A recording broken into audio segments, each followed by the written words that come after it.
A beautiful Friday morning in the city of Abeokuta. Welcome to Reporters Lounge.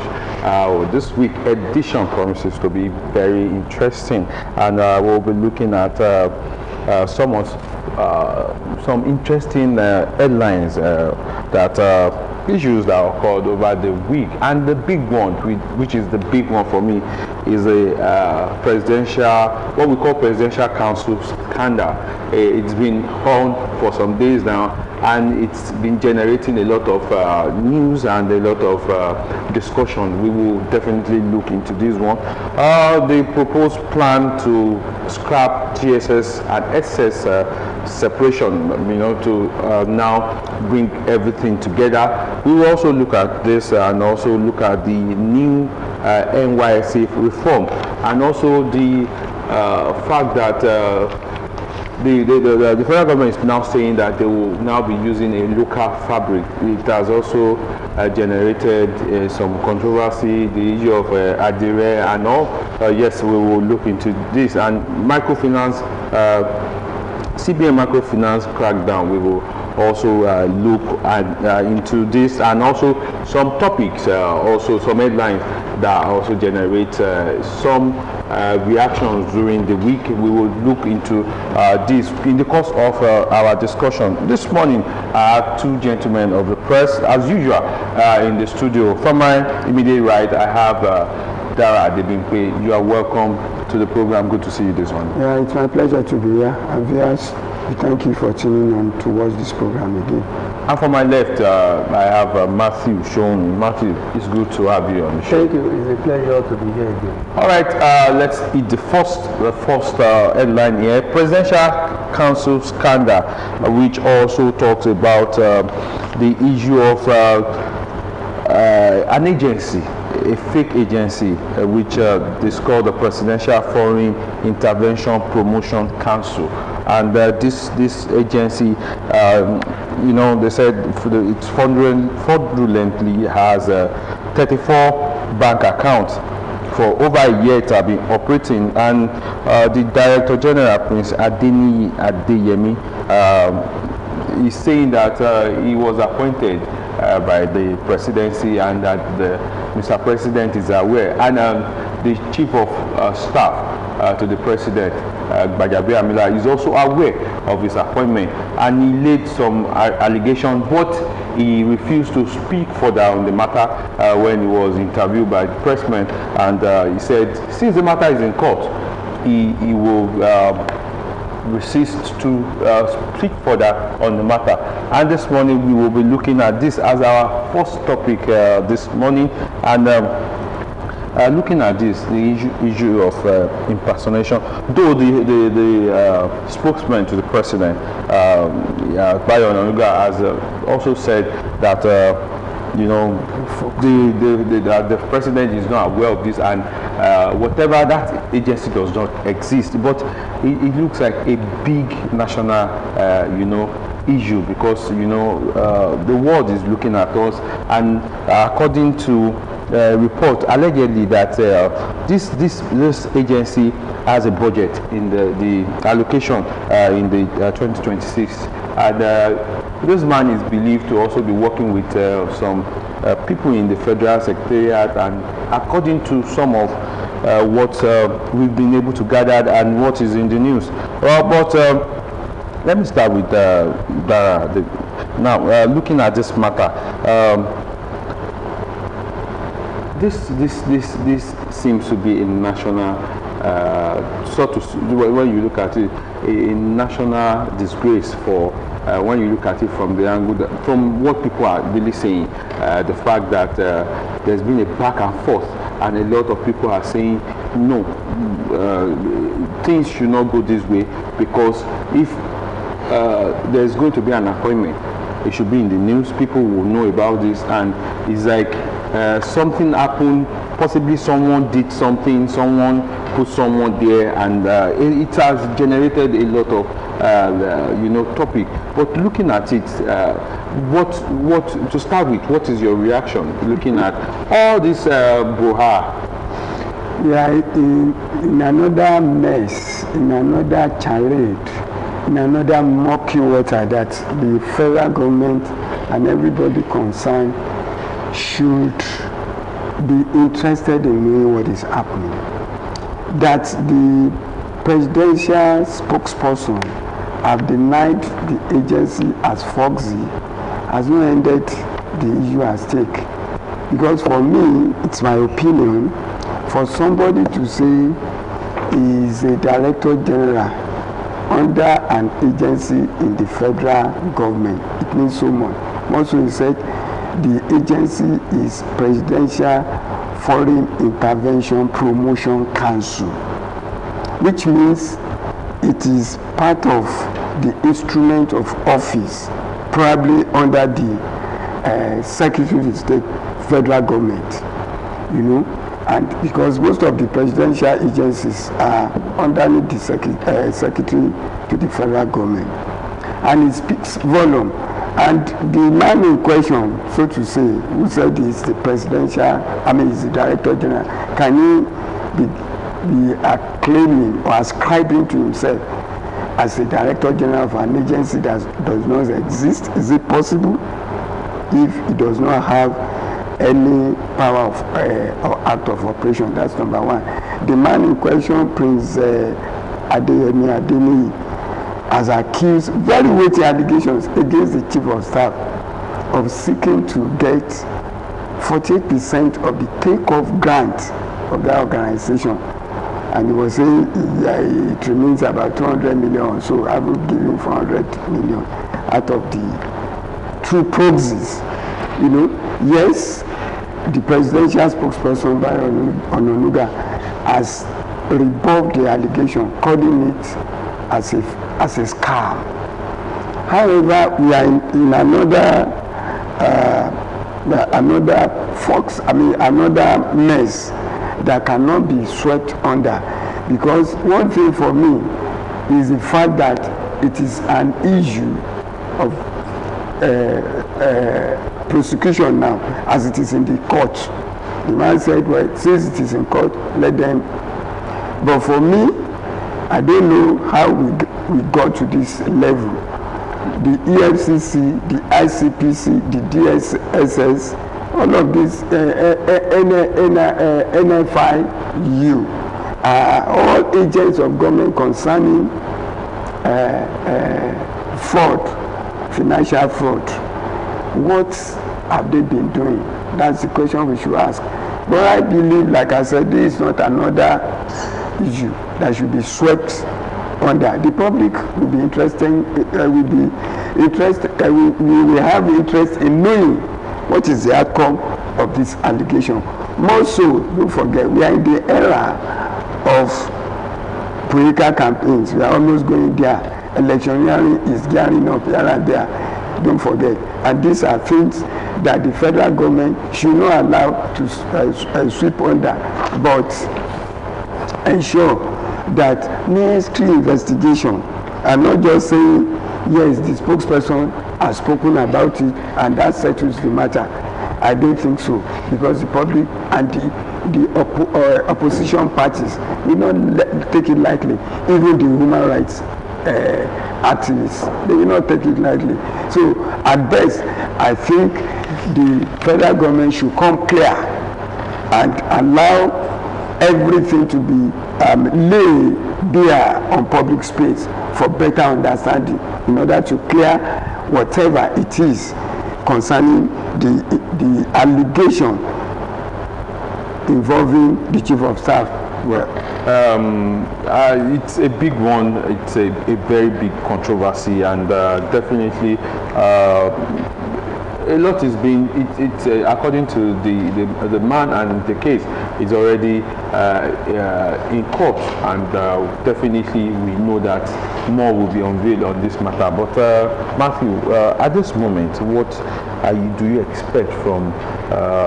That I mentioned EFCC, you know, some of these anti-corruption agencies and the security, because the big one is a big one. All right, before we continue with the program, let's take this short break. It's still Reporters Lounge. We'll be right back.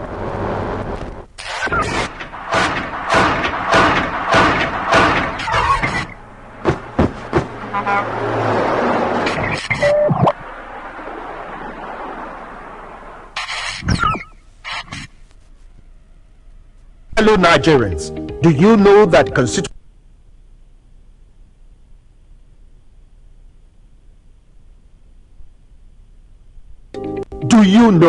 you can track release of constituency project funds for projects located in your constituency and follow up to know how they have been executed?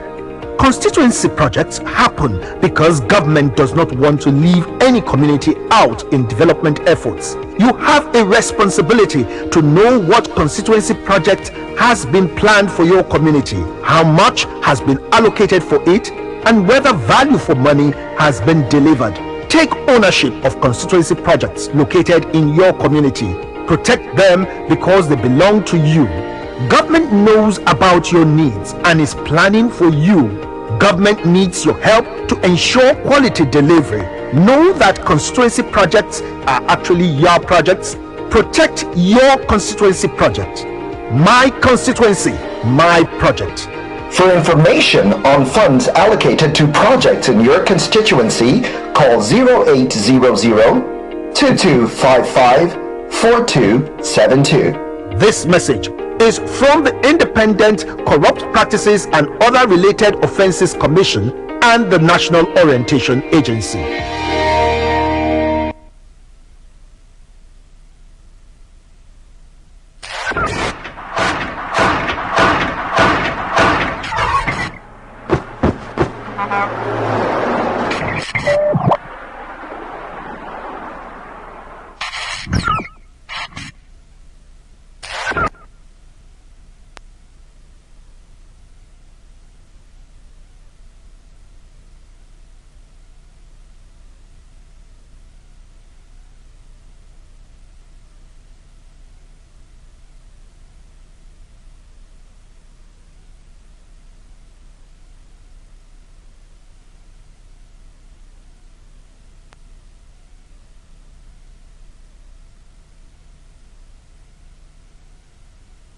All right, you're welcome back.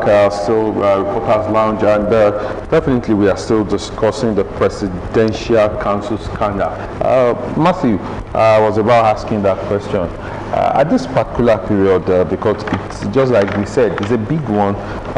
The man, Prince Adeyemi, is claiming that he's duly appointed and wants the court to decide why the federal government has gone to say that the president that is a fake agency which is not recognized at this particular time. And one thing is obvious, that a lot of people are involved in whatever that brought him into this office, this fake office, and whoever he has been working with, looking at the budget, what he has been able to get together, the CBN, some bank account and all. What are you expecting at this period from EFCC and the like of the security agency to be doing to ensure that all names, everyone involved are really named and brought to book?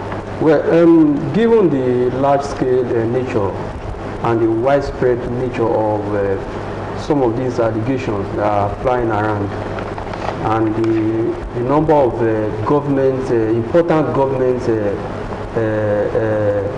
sectors or agencies that have been fingered in this, I think the federal government needs to do more beyond coming to the media to deny some of these allegations. I think there's an urgent need for an investigation to be carried out. Not just an investigation, maybe an independent investigation, or maybe a panel should be set up. I don't know how they are going to go about it, and such panel should not only be limited to maybe people in governments, others maybe if it's possible for private people, or maybe I don't know how they can go about it, but it should be carried out by independent.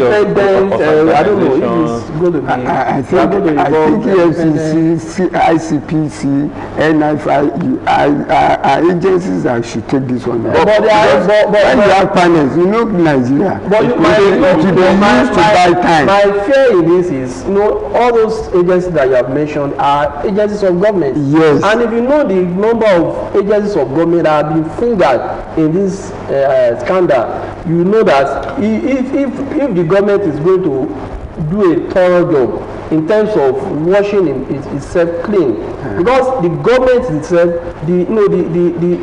our budgets, the budget of any nation is one of the most important documents of any government, and our budget is being questioned. It is not only the executive arm of government that has been fingered, or that has been questioned in this scandal.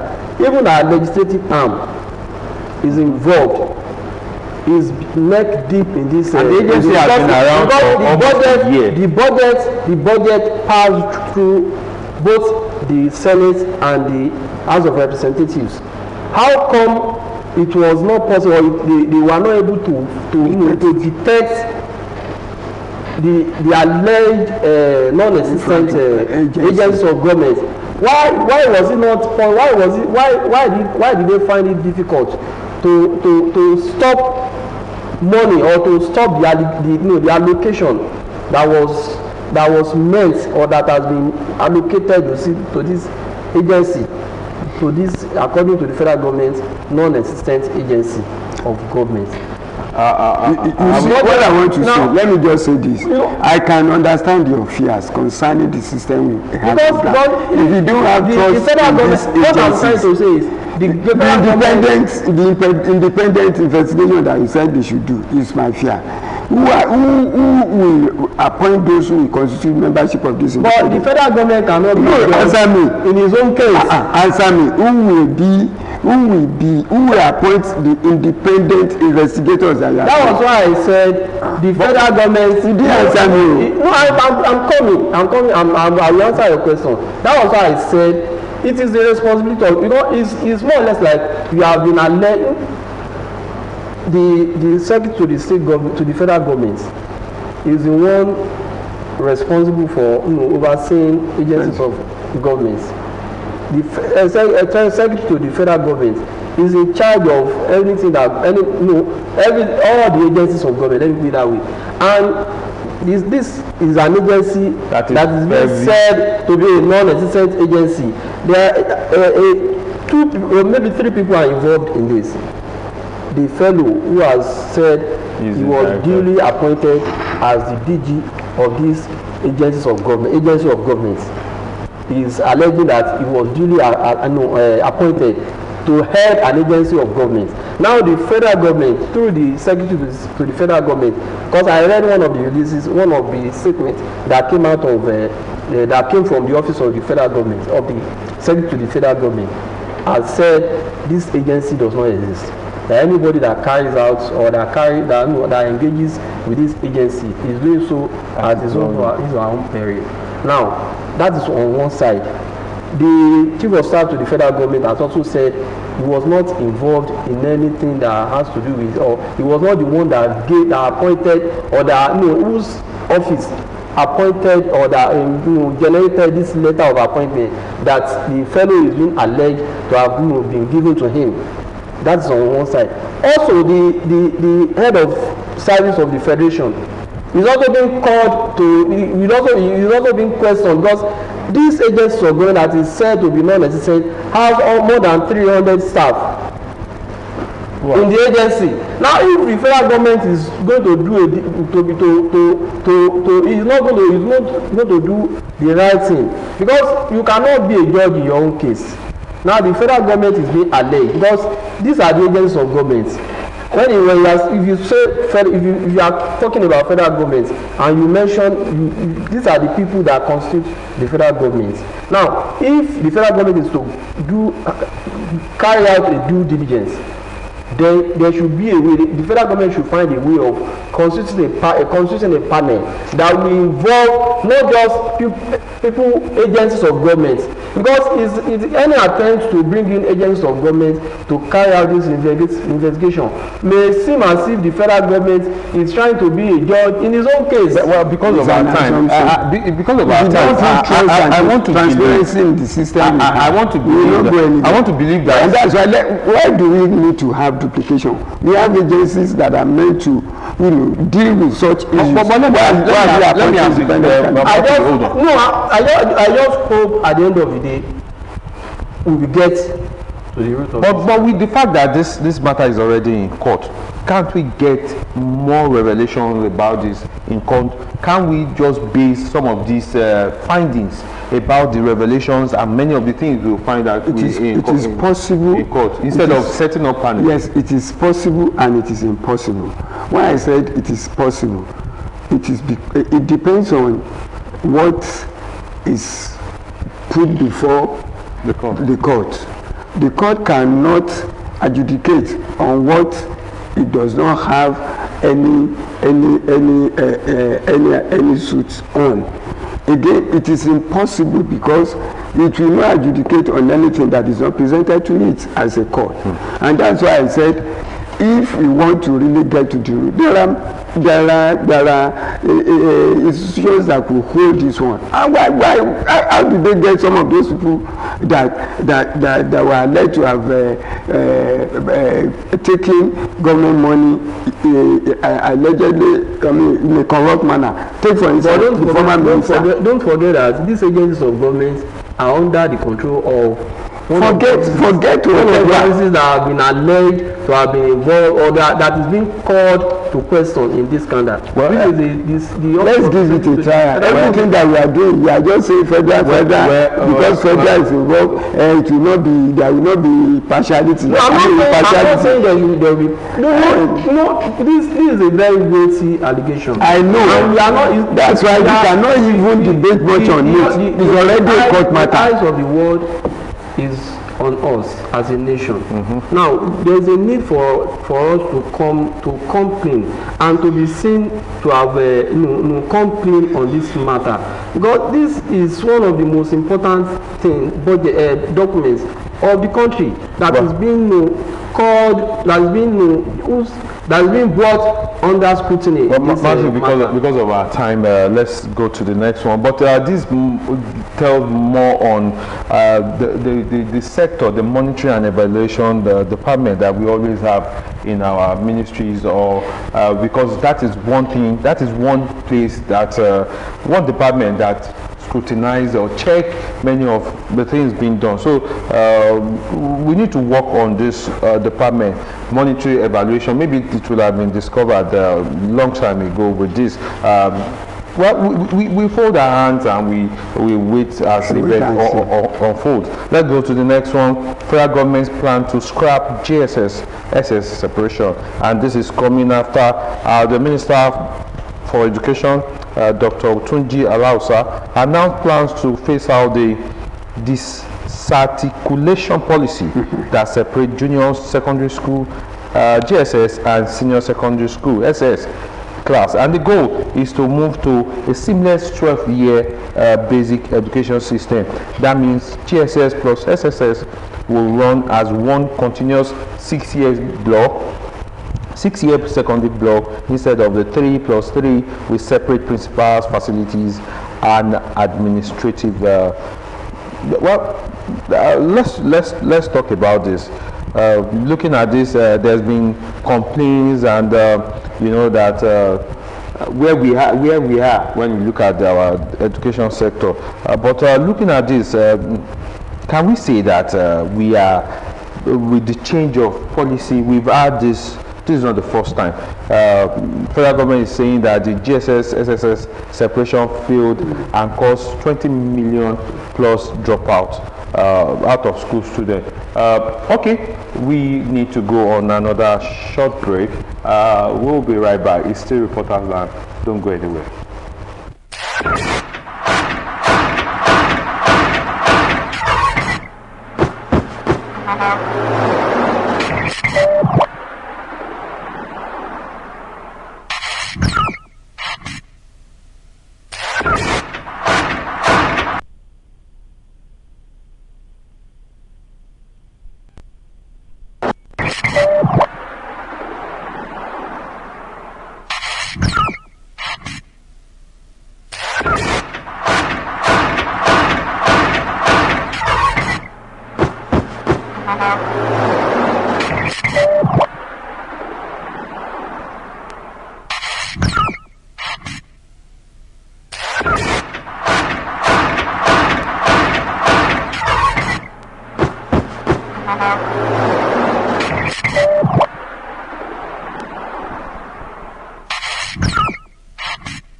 All right, you welcome back, still Reporters Lounge, and we were talking about the scrap of the GSS and SS3, the separation now, and I was about asking a question about, the attribution to the 20 million dropouts that plus, or no, more than, not up to 20 million now. 20 million.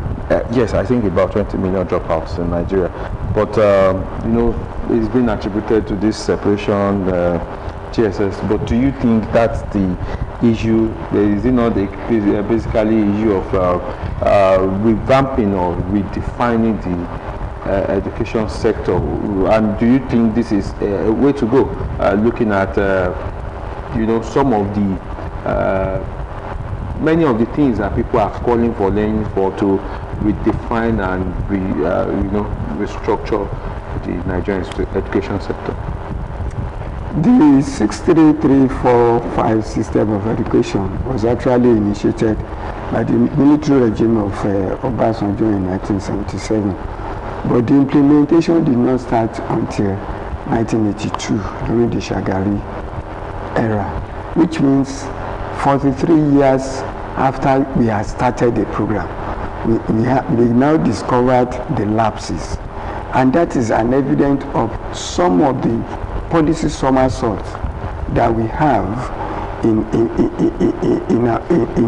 governance in Nigeria. Because before you start a policy, you must weigh the pros and the cons. You must examine the benefits, examine the costs, examine whether you have everything it takes for you to operate it. It was now we discovered that we can no longer operate it because we have about 80,000 public primary schools and of course 15,000 junior secondary school to cater for children that will come out of all these public primary schools, under UBEC. You see, it's so unfortunate because it means we are still lacking in infrastructure. Have they been built? The schools are available? Are the teachers available? Because a program, no matter how you see it, it has its own duty, objective to accomplish. But our manner of implementation has always been debate. I don't know when you look at, in our old days, when you have the privilege of going straight from primary school, end at 6 years, go straight to the secondary school at 5 years, then they give either the A-levels for the tertiary and enter direct for 3 years, or enter for prelim for 4 years.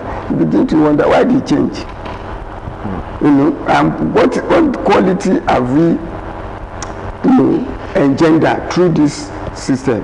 I know that there are a number of things that have to be addressed, even though the Minister of Education allows her, Dr. allows her, said that the issue will still be put before the National Council on Education, which means it will still have to be tabled with all the 36 states of the Federation. However, who takes care of the 20 million that we have, the shortfall that we have? So as much as we are looking at bettering the society, we should be more forthcoming in how we take care of our institutions, how we build the future. Because these younger ones that we are gradually not building very well. And the ones that will destroy the future, we claim we are building wrongly.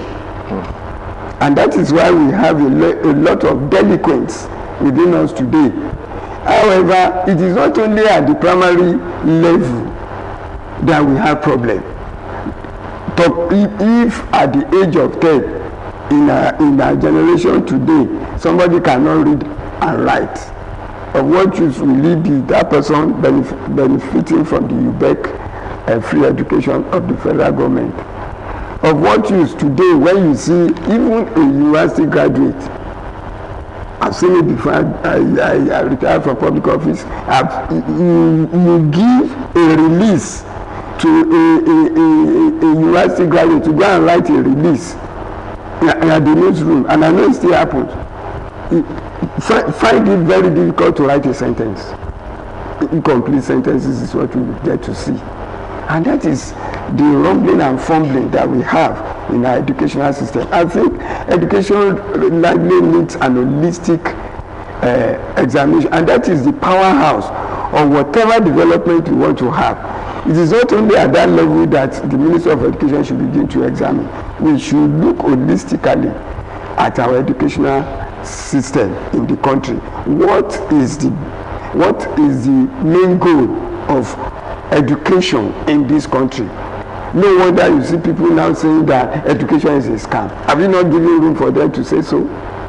Well, Matthew, now this proposed policy, do you think it's going to help navigate some of the problem that people are raising when it comes to the education sector in Nigeria? Do you see it, changing anything at all? We have a lot of, we still talk about curriculum, we talk about employment of more teachers, and we talk about classrooms, but we are talking about policy now. And, we know that we don't really have that culture of policy consistency. But looking at this, do you think it's a beginning of a good thing to come for the sector? Well,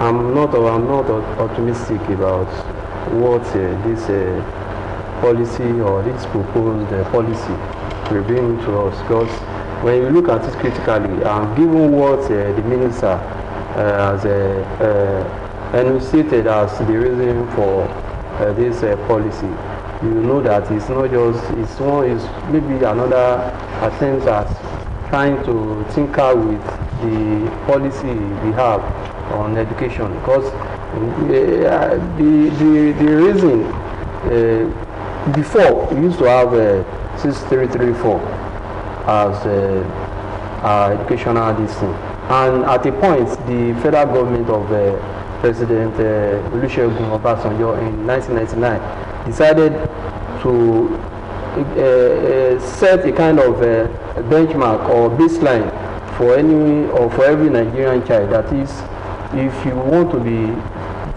as a child, as a Nigerian child, it is expected, though it will not be, you cannot be enforced, or it has not been enforced on anybody, but it is expected that a Nigerian child should be educated up to the level of basic education. And according to the policy that was introduced then, or that we are still even practicing even up till now, it was the policy that gave birth to Universal Basic Education Board during the tenure of President Obasanjo.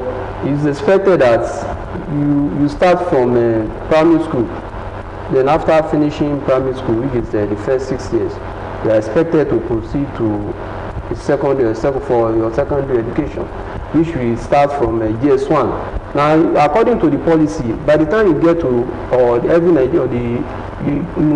students get to GS3, there will now be a kind of a way of sifting those who are intellectually gifted, those who are academically sound enough, can now proceed to the senior classes.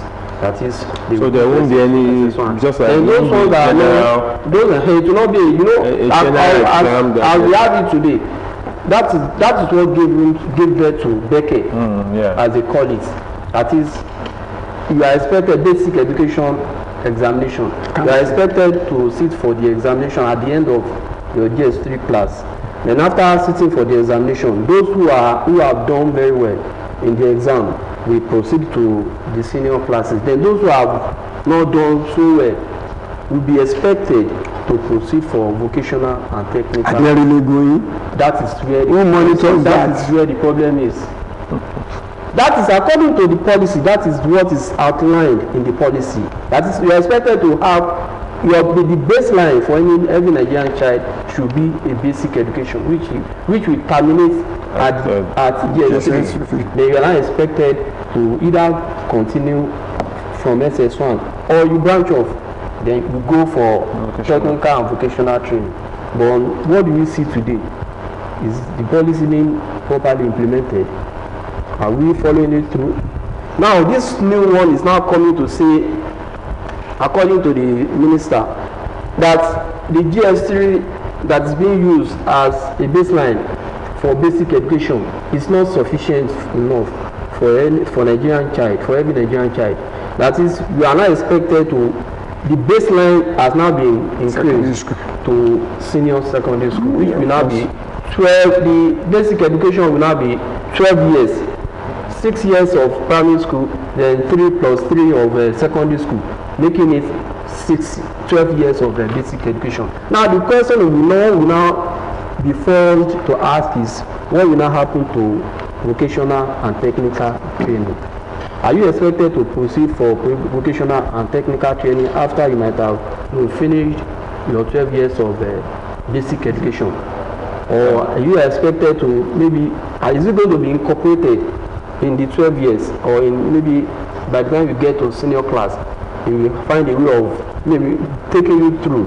For those ones that are not intellectually gifted enough to continue as the normal education, the formal education, maybe they will not be, it will be incorporated in the 12 years in such a way that you will be exposed to technical and vocational training maybe at the end of the. Yes, a lot of things are still. It's like you see in a quagmire. You see, when we were growing up, there used to be standard 6 before you get to secondary school, modern school. And if you are not good, you go to modern school or commercial school instead of going to secondary school. And then of course, if you are not so good, there are technical schools which you are now calling vocational schools. And that is what our neighboring countries are using. Majority of those you see in education now, they are the ones that our construction companies are now employing, because we have destroyed our so-called technical colleges in those days. Even when we are talking about teachers, when during the Obasanjo regime and Murtala then, they identify the shortfall in the teaching profession. That was why they created the grade 2 teachers training colleges rather than the grade 3 that teachers used to have. They created the grade 2 teachers training colleges. They created the advanced teachers college, which you now know as Federal College of Education, to train teachers. But you know, today most students who go to, most Federal Colleges of Education are finding it difficult to get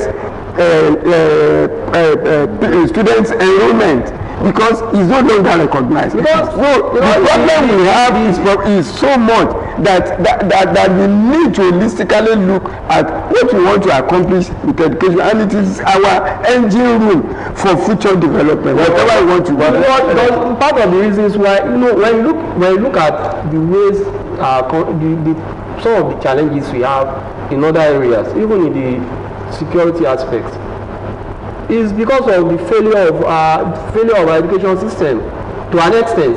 If you have an education system that gives room for even those that are not interested in formal education, if you have an educational system that provides for them in such a way that if you are not going through the formal education, there is a kind of education that you can go through that will train you, that will empower you in such a way that if you are going to implementation, then you will be able to use it. Yes, we believe that it's still subject to approval, and we will also be looking at this, because maybe the council, the education council that you know, Beckett, National Council, maybe they will be relieved of many of the jobs, and this will tell on what is next that they should be doing, and what is also how we you know, unbundle this, you know, scenario, what is between the GSS and the SS class.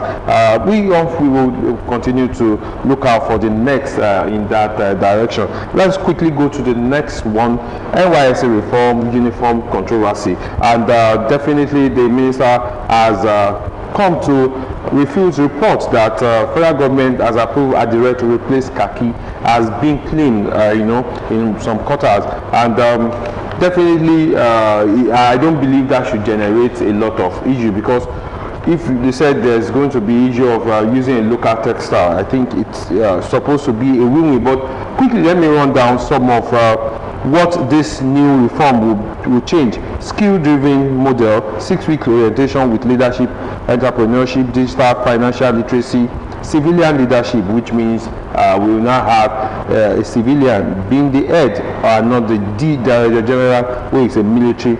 Risk-sensitive deployment. Corps members will not be deployed will be deployed based on areas they come from, not taking from someone from the south to the north, and as much as possible. Let me ask this question. Now, looking at all this, the 6 weeks orientation camp, do you think this is enough to really get these young corps members, graduates, to get them to be ready for any job? Looking at where what we are now positioning them for, is it something enough? Because they will be there for 6 weeks, and we are changing, navigating from doing this reform. Is it enough? There is no time that will be enough. Let me tell you. But a knowledge gain within a particular period of time, whether 1 hour, 2 hours, there are some people seated watching this program. There are certain things they will gain out of this program. They have gained it, and nobody can take it away from them. So don't forget these people that we are talking of. They are already a prepared product. These are graduates of higher institutions. They are just going to do the mandatory national youth service, and for them it means they are literate. Is to improve upon their skill, because skill acquisition has been found to be the engine room to make our large population of youths now to be engaged, to be profitably employed, you know. So I think it is good, not just the issue of just going for physical or paramilitary training that we used to have in those days during the mandatory camping period that you go for before you go for your primary assignment.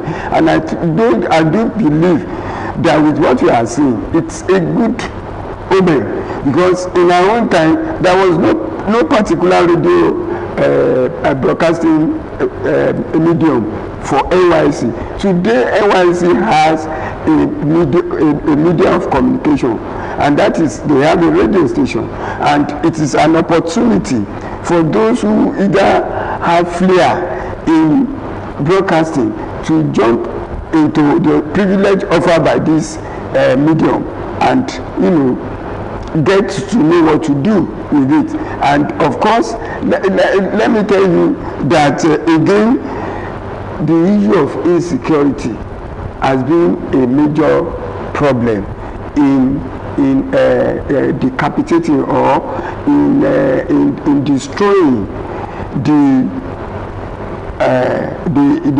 seeming unity that the scheme seeks to engender, and it's unfortunate. And so it's a kind of an approval on my own side for, if you still want to continue this scheme, to say yes,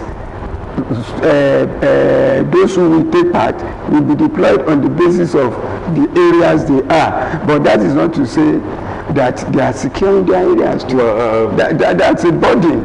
And then of course they are saying they want to change it to graduation instead of the personal parade. A lot of things, but it's still subject to amendment of Act of Parliament. Matthew, it's an approval by the council. Now let's look at the issue of that security and deployment, risk-sensitive posting. It sounds very good, but don't you think this defeats the original national integration mandate or purpose of NYSC? So I've just said it. The purpose of the scheme, part of the reasons why, the scheme came up after the Civil War, and it was meant to, kind of promote national unity. I think my first time in the East was when I went to serve in Imo State, and to an extent, I know how I was, to an extent, shaped, or how I was, able to gather or to understand the lives and the way people of the Eastern part, the way they live their life, their culture, and some other things. It was because I was privileged. I was opportune to serve in all East Imo State. Now, if you now say people that want to serve, and I know some of my colleagues that manipulated the thing, and eventually they were posted to their states when I was doing our service. They sought redeployment. Manipulate. They sought redeployment. Maybe I should do it that way. But if you now say people will only be deployed based on the areas where depending on where they think they want to serve, then you have, to an extent, the purpose is being to an extent defeated. No, now when I look through some of the proposed amendments, I agree with some, and there are some that I do not agree. I don't agree with, to an extent. I don't agree with the fact that they want to remove the military from that service. No, they are not removing. A member of the, whether it's a they want to remove some of the military elements in this, and I know to the extent to which the involvement of the military in this scheme.